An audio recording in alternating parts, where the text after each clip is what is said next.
O Império Mogol aceitava todo tipo de religião, com uma única condição: responder ao Khan. Então podemos chamar o Império de politeísta, tais como abordava o cristianismo, budismo, confessionismo e islamismo. A vida nas estepes. A vida nas estepes nômades antes do Gengis Khan unificar os nômades era bem simples: caçar, coletar, pescar e fugir dos inimigos. Alimentavam-se de carne, carne bovina, de vaca e de equinos, e muito leite mesmo. De manhã eles se alimentavam de muita carne, passavam o dia inteiro sem comer e à noite eles tomavam muito leite. Às vezes eles comiam carne à noite também. Os mongóis eram muito exigentes com a higienização. Se você defecasse ou urinasse em sua tenda, você podia ser petrificado e morto. Como eles se vestiam? Eles usavam túnicas e tinham uma lei para as mulheres. As mulheres solteiras usavam túnicas mais curtas, porém as casadas usavam túnicas longas e chapéus também. Se saíssem na rua sem seus chapéus, elas poderiam ser apedrejadas por castigo. Mongólia é um país sem costa marítima, localizado na Ásia Oriental e Central. Ela faz fronteira com a Rússia do Norte e a China, Rússia do Norte e a República Popular da China, no leste, no oeste e no sul. Ela não partilha, vamos dizer, ela não divide nada com o Cazaquistão. E a capital da Mongólia, a capital é Ulaanbaatar. E vamos se dizer que aí a extensão dela, vamos se dizer aí, 1.564.100 km². E a população é 3.179.967 habitantes. Como quase todos os mongóis, Temujin provavelmente tinha sido treinado como arqueiro montado, desde muito jovem.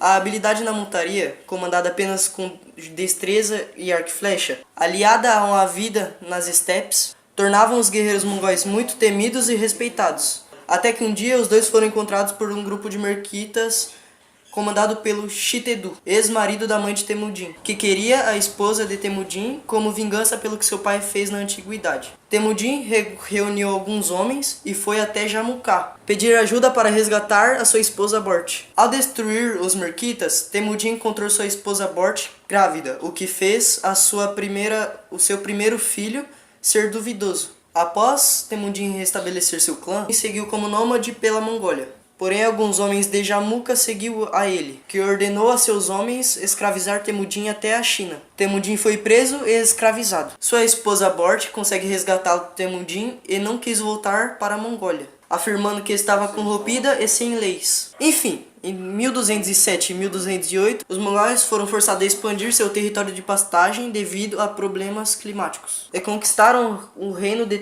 Tangut de Hissia, e em seguida atravessaram a muralha contornando-a, cujo reino estava dividido entre a dinastia Jin ao norte e Song ao sul. Pela primeira vez, os mongóis tiveram que enfrentar cidades muradas. Sem ainda não conhecerem as máquinas de cerco, a cidade não pôde ser conquistada. Hoje vou falar sobre Kublai Khan.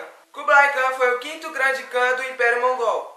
De 1260 a 1294, fundador da dinastia Yuan, que dominou grande parte da Ásia Ocidental. Eventualmente saiu vitorioso da disputa contra Arikibok em 1264, e a Guerra de Sucessão, que seguiu essencialmente, marcou o início da fragmentação do Império. O poder real de Kublai ficou limitado entre a China e a Mongólia, após a vitória sobre Arikibok, embora sua influência ainda tenha permanecido grande no Ilkhanato e em menor escala na Horda Dourada. Seu reino se estendeu do Oceano Pacífico até os Urais e da Sibéria até o Afeganistão, cerca de 1/5 da área conhecida do mundo àquela época. Em 1271, fundou a dinastia Yuan, que dominava os territórios atualmente ocupados pela Mongólia, Tibete, Turquestão Oriental, o norte da China e boa parte da China Ocidental, com algumas áreas adjacentes, assumindo para si o título de Imperador da China. Em 1279, as forças Yuan aniquilaram com sucesso a última resistência da dinastia Song Meridional. E Kublai se tornou o primeiro imperador não chinês a conquistar toda a China. E o único clã mongol a realizar grandes conquistas depois de 1960. Eu vou falar sobre as rotas da seda.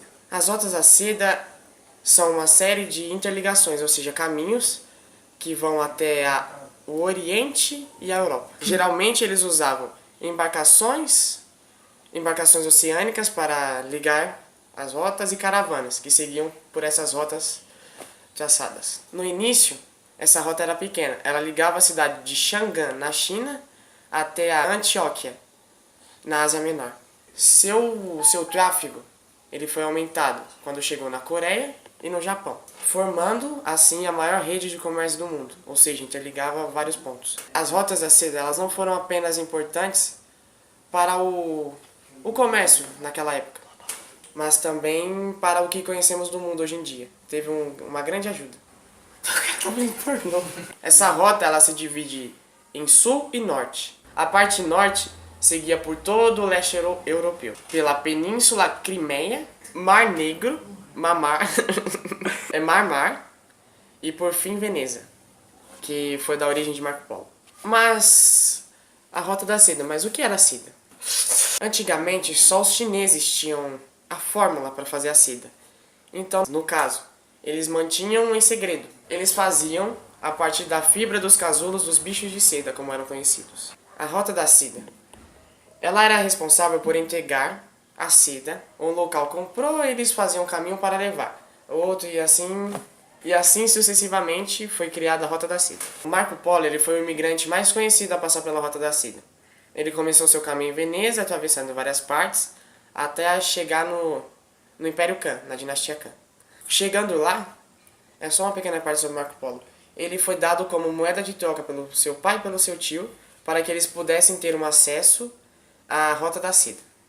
Agora é curiosidades. Enquanto o imperador e seus homens estavam fora nas guerras e essas coisas, quem ficava no comando realmente eram as mulheres.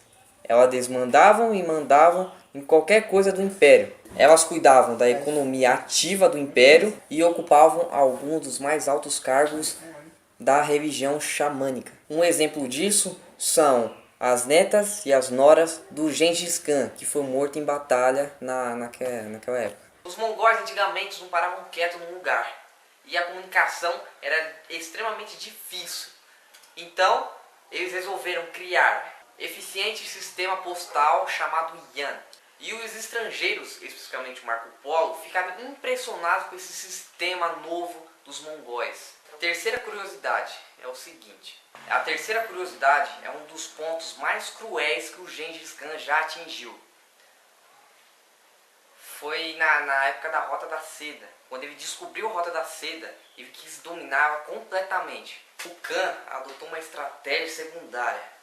Ele destruiu todos os acampamentos árabes e turcos, até de cidades e oásis, para dominar tudo.